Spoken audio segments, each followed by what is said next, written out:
Mother Teresa and institute of computer education में आपका स्वागत है। वो वर्ड का सारा एनवायरनमेंट एक्सेल में कन्वर्ट हो जाता है। बाहर क्लिक करेंगे तो वर्ड में कन्वर्ट हो जाएगा, डबल क्लिक करेंगे तो फिर से हमारा पूरा का पूरा एनवायरनमेंट एक्सेल में कन्वर्ट हो जाएगा। एक्सेल एक सॉफ्टवेयर है जिसमें फार्मूलेशन की जाती है। किसी भी प्रकार का फार्मूला आप लगा सकते हैं, डेटा से रिलेटेड काम कर सकते हैं। बाहर क्लिक करेंगे तो वर्ड में कन्वर्ट हो जाएगा। इसका अर्थ ये हुआ कि अगर आप वर्ड में एक्सेल से काम लेना चाहते हैं तो आप एक्सेल का ऑब्जेक्ट इसमें इंसर्ट कर सकते हैं। अगर आप नहीं चाहते तो क्लिक करके उस पर डिलीट कर दीजिए, वो चला जाएगा। इसके अलावा हमारे पास जो अंतिम कमांड है इसमें है क्विक टेबल्स की। क्विक टेबल्स का प्रयोग बड़ा ही सरल है। इसमें पहले से बने हुए काफ़ी सारे टेबल हैं। जिस प्रकार का टेबल आपको चाहिए, जैसे मैं कैलेंडर टूल टाइप टेबल ले रहा हूँ, जैसे ही क्लिक करूँगा वैसा बना हुआ टेबल मेरे पास आ जाएगा। मैं इस डेटा को चेंज भी कर सकता हूँ, चाहूँ तो अपनी आवश्यकता अनुसार इसको मैं चेंज कर सकता हूँ। जैसे मैं मानता हूँ ये सेल है, मंडे ट्यूसडे वेंसडे, जो भी डेटा मैं चेंज करना चाहता हूँ उसमें चेंज कर सकता हूँ। इस प्रकार से आप टेबल इसमें डाल सकते हैं। ये क्विक टेबल्स के द्वारा संभव हो जाता है। अब मैंने जो टेबल इंसर्ट किया है, अगर उसके प्लस वाले यानी कि कॉर्नर के निशान पे जो प्लस का निशान दिखाई दे रहा है, अगर मैं उस पर क्लिक करता हूँ, जो आपका टेबल है, जो टेबल से रिलेटेड काफ़ी सारे ऑप्शंस आपके पास अवेलेबल हो जाएंगे। जैसे हमारे पास यहाँ ऑप्शन अवेलेबल है हेडर रो। अगर मैं ऑन ऑफ करता हूँ तो देखिए एक हेडर रो अलग से हो जाती है, ऑन करने पे, ऑफ करने पर चली जाती है। Total rows, band rows, first column, last column, on off band column, तो काफ़ी सारे ऑप्शंस अवेलेबल हैं टेबल स्टाइल ऑप्शंस में। टेबल स्टाइल्स में इस तरह के कलर्स वगैरह अवेलेबल हैं जिससे आप अपने टेबल को और सुंदर बना सकते हैं। शेडिंग में आप अपने अकॉर्डिंग भी कोई कलर प्रयोग करना चाहें तो वो भी प्रयोग कर सकते हैं। शेडिंग में इसके अलावा बहुत सारे रंग हैं जिसका आप प्रयोग कर सकते हैं। इसमें बॉर्डर्स में फिर से हम बॉर्डर का प्रयोग कर सकते हैं, नॉर्मल बॉर्डर्स का, या जिस तरह का बॉर्डर आप एक पर्टिकुलर बॉर्डर चाहते हैं, सिर्फ टॉप के बॉर्डर का। अगर आप बॉर्डर नहीं चाहते तो विदाउट बॉर्डर, इस तरह से आप टेबल का प्रयोग कर सकते हैं इन बॉर्डर्स की चीज़ों को प्रयोग करते हुए। इसके पश्चात हमारे पास लाइन स्टाइल है बॉर्डर का। हम चाहें किसी भी तरह का लाइन स्टाइल ले सकते हैं। आप चाहें तो पर्टिकुलर लाइन पे क्लिक करके और चाहें तो बॉर्डर पूरा सेलेक्ट करके उसको लाइन स्टाइल दे सकते हैं। जैसे उदाहरण के लिए मैं पूरा बॉर्डर पिक कर लेता हूँ तो उस पर वो लाइन स्टाइल एप्लीकेबल हो जाएगा। नीचे वाले स्टाइल से आप लाइन का विड्थ चूज़ कर सकते हैं। लाइन का मोटापा यानी कि लाइन की मोटाई कितनी होनी चाहिए वो सिलेक्ट कर सकते हैं। फिर से बॉर्डर पे क्लिक कीजिए, लाइन उस स्टाइल में आ जाएगी और बॉर्डर भी आपका उस स्टाइल में उपलब्ध हो जाएगा। पेन कलर जो कि रंग को प्रदर्शित करता है बॉर्डर की, अगर आप वो पेन कलर चूज़ करते हैं, एक बार फिर से बॉर्डर पे क्लिक कीजिए और अब की बार जो बॉर्डर मिलेगा वो आपको रेड कलर में मिलेगा। इसके साथ हमारे पास ड्रॉ टेबल जो हमने पहले प्रयोग किया है वो, और इरेजर। अगर आपको टेबल की कोई पार्ट नहीं चाहिए उस पर आप क्लिक कर दीजिए, वो डिलीट हो जाएगा। ये मुख्यतः आपके बॉर्डर्स को डिलीट कर रहा है। इरेजर ऑफ कर देंगे तो ऑफ हो जाएगा। हमारे पास कुछ ऑप्शंस राइट क्लिक में अवेलेबल हैं।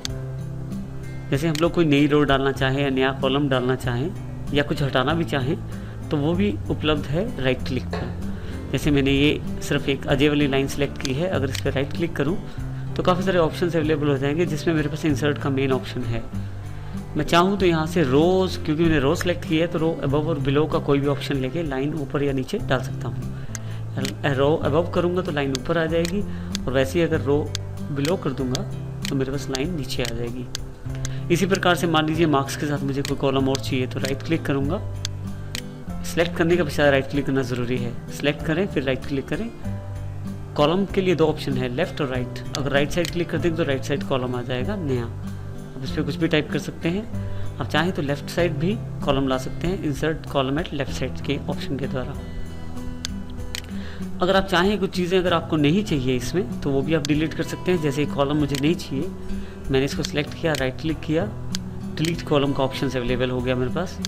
इसी तरह से अगर मुझे एक रो नहीं चाहिए तो मेरे पास ऑप्शंस डिलीट सेल्स का ऑप्शन अवेलेबल हो गया। डिलीट सेल्स में मेरे पास काफ़ी सारे ऑप्शन हैं, जिसमें मेरा अभी जो, क्योंकि मुझे रो डिलीट करना है तो डिलीट एंटायर रो क्लिक करके ओके कर दूंगा। अगर डिलीट एंटायर कॉलम कर दूंगा तो पूरे कॉलम्स चले जाएंगे। इसी तरह से मुझे ये रो भी नहीं चाहिए, राइट क्लिक, डिलीट सेल्स और यहाँ पे डिलीट एंटायर रो।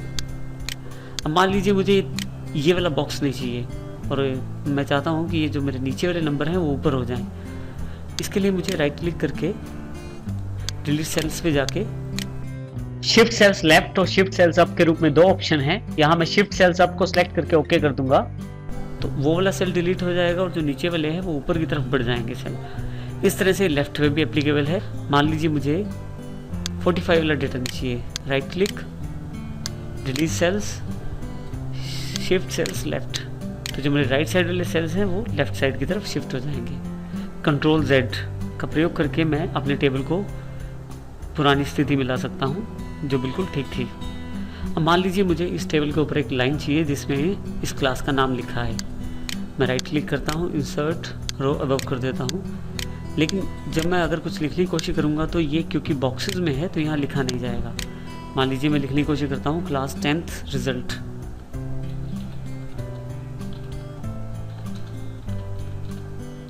तो इसमें समस्या ये आ जाएगी कि आपके जो बाकी बॉक्सेस हैं वो बीच में आ जाएंगे, जिसकी वजह से हम लिख नहीं पाएंगे उसको पूरा।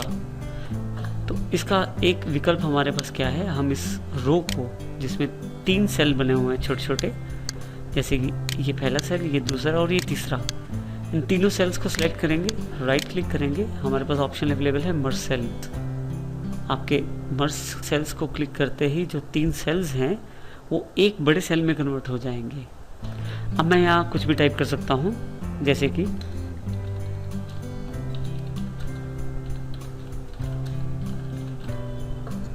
ऐसा भी संभव हो सकता है कि मुझे बिल्कुल इसके विपरीत आवश्यकता हो, जैसे कि मुझे यहाँ से हटा के जो एक लाइन बनी हुई है उसे 3 सेल्स में डिवाइड करना है।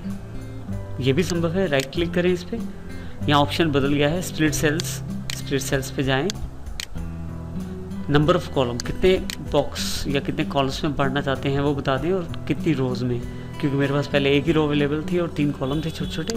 क्लिक कर दिया तो वो अवेलेबल हो जाएगा। आप चाहें तो अगर ये लाइंस अगर बराबर नहीं आ रही तो आप माउस के साथ जब प्लस का निशान हो जाए सिलेक्ट करके इसे मूव कर सकते हैं ताकि ये एक ही सिमेट्री में आ जाए। इस प्रकार से आप कॉलम्स और रोज़ के द्वारा पूरा टेबल बना सकते हैं। लाइन की जो हाइट है वो बढ़ाने के लिए मुझे यहाँ प्लस के निशान पे क्लिक करना पड़ेगा, जिससे मैं लाइन की जो हाइट है वो बढ़ा सकता हूँ, यानी कि रो की हाइट बढ़ा सकता हूँ। ऐसे ही कॉलम की विड्थ भी मैं चेंज कर सकता हूँ। लेकिन कई बार ऐसी आवश्यकता हो सकती है कि आपको सभी कॉलम्स और सभी रोज एक ही साइज़ की आपको चाहिए। इस केस में आप पूरा का पूरा टेबल आप सेलेक्ट करें, राइट क्लिक करें, आपके पास ऑप्शन अवेलेबल है डिस्ट्रीब्यूट रोज इवनली। रोज इवनली पे क्लिक करते ही सारी रोज हैं वो एक ही साइज़ की हो जाएंगी। ऐसे ही अगर हम डिस्ट्रीब्यूट कॉलम्स इवनली पे क्लिक करेंगे तो सारे कॉलम्स भी एक ही साइज़ के हो जाएंगे। इसके अलावा हमारे पास जो ऑप्शन है सेल अलाइनमेंट, आप ये बता सकते हैं कि सेल में जो डेटा पड़ा है वो किस दिशा में, लेफ्ट राइट सेंटर किस दिशा में दिखाया जाए। जिस दिशा में आप चाहते हैं उस दिशा में उसे दिखा सकते हैं। नेक्स्ट ऑप्शन जो हमारे पास अवेलेबल है ऑटो फिट। तो ऐसी आवश्यकता हो सकती है कि जितना एरिया में या जितनी जगह पे आपने टेक्स्ट लिखा हुआ है बस आप उतनी ही कॉलम की या रो की विड्थ चाहते हैं। ऐसी स्थिति में आप टेबल को सिलेक्ट कीजिए, राइट क्लिक कीजिए, आपके पास ऑप्शन है auto fit. Auto fit to contents click करेंगे तो जितनी जानकारी आपने सेल्स में लिखी हुई है उतना ही वो एरिया डिफाइन कर देगा। ऑटो फिट टू विंडो कर देंगे तो जितने आपकी विंडो का मार्जिन घटा के साइज़ है उतना वो उस टेबल को फैला देगा। अगर हमारे कलम्स बहुत ज़्यादा हैं तो हम चाहेंगे कि हमारा ये जो टेक्स्ट है वो हमारे लिए जगह बचाए। पहली जो आपकी हेडर रो है उसको सिलेक्ट करें, राइट क्लिक करें, यहाँ आपके टेक्स्ट डायरेक्शन दिखाई जा रही है। टेक्स्ट डायरेक्शन पे क्लिक करें, आप जिस डायरेक्शन का टेक्स्ट चाहते हैं उस टेक्स्ट डायरेक्शन को क्लिक करके ओके कर दीजिएगा। उस ओरिएंटेशन में आपका टेक्स्ट आ जाएगा, जैसे कि इस तरह से। इसमें मुझे क्या लाभ हुआ है कि अगर मैं अब इसको अपनी जगह बचाने की कोशिश करूँ तो मेरे पास काफ़ी सारी जगह इससे बच जाएगी। ध्यान से देखें तो इसमें मैं अपनी जो जगह है वो बच जाएगी। इसका लाभ ये हो जाएगा कि आप कम जगह में ज़्यादा जानकारी टाइप कर सकते हैं। इस तरह से हमारे टेबल्स के ऑप्शंस बहुत इंपॉर्टेंट हैं हमारे लिए।